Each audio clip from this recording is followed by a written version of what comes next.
வணக்கம். நான் சத்யா. நான் ஹவுஸ் ஒய்ஃப். இப்போ ஏம்மா இதில் என்கிட்ட சொல்கிறீங்க அப்படின்லாம் நினைக்காதீங்க. ஆக்சுவலாக ஹவுஸ் ஒய்ஃபுக்கு வந்து நிறைய பிரச்சனை இருக்கும். ஏன்னா அதில் ஒரு முக்கியமானது என்னென்னா வெயிட் போட்டுருவோம் ரொம்ப. அது எப்படி குறைக்கிறதுன்னு தெரியாது. நானும் அப்படி தான் வெயிட் போட்டேன். பக்கத்து வீட்டுக்காரவங்க, எதித்த வீட்டுக்காரங்க, ஃப்ரெண்ட்ஸ் எல்லாம் அதை சாப்பிடு, இதை சாப்பிடாத, இதை பண்ணு, அதை பண்ணு. அதை தவிர இந்த யூடியூப்பு, நெட்டு இதெல்லாம் நான் ரொம்ப சர்ச் பண்ணிவிட்டு அதில் பண்ணுற எக்ஸசைஸ் எல்லாத்தையுமே நானும் ஃபாலோ பண்ணேன். ஆனால் எந்த ரிசல்ட்டுமே அவங்க சொல்கிற மாதிரி இல்லை, நம்ம நினைக்கிற மாதிரியுமே இல்லை. அதுக்கப்புறமா தான் எனக்கு என்னோடய வெல்விஷர் மூலமாக கருப்பு தம்பியை பற்றி தெரிய வந்துச்சு. அவங்க என்ன சொன்னாங்கன்னா, தம்பிக்கிட்ட யோகா கிளாஸ் வேணால் போய் பாருப்பா அப்படின்ற மாதிரி சொன்னாங்க. நானும் சரி போய் பார்க்கலாம் அப்படின்னு சொல்லிட்டு தான் ஃபஸ்ட்டு தம்பிக்கிட்ட யோகா கிளாஸ் வரணும் தம்பி அப்படின்னு சொல்லும்போது, ஓகேக்கா நீங்கள் மார்னிங் வாங்க அப்படின்ட்டாப்புல. நான் 1 ஹவர் தான் யோகா கிளாஸ் போகிறேன்.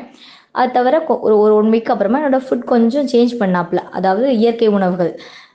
அதுக்கப்புறமா என்ன நம்ப முடியல தான் 1 மந்தில் 5 கேஜி கிட்ட நான் லாஸ் பண்ணியிருக்கேன்.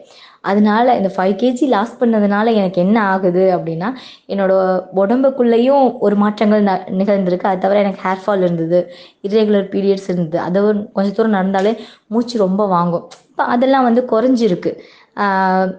இதெல்லாம் ஏம்மா என்கிட்ட சொல்கிற அப்படின்லாம் நீங்கள் நினைக்காதீங்க. யாம் பெற்ற இன்பம் பெருக வையகம் சொல்லுவாங்க இல்லையா? அதான் ஃப்ரெண்ட்ஸ் கூடயும் ஷேர் பண்ணிக்கலாமே அப்படின்றதுக்காக சொல்கிறேன். ஓகே. Thank you.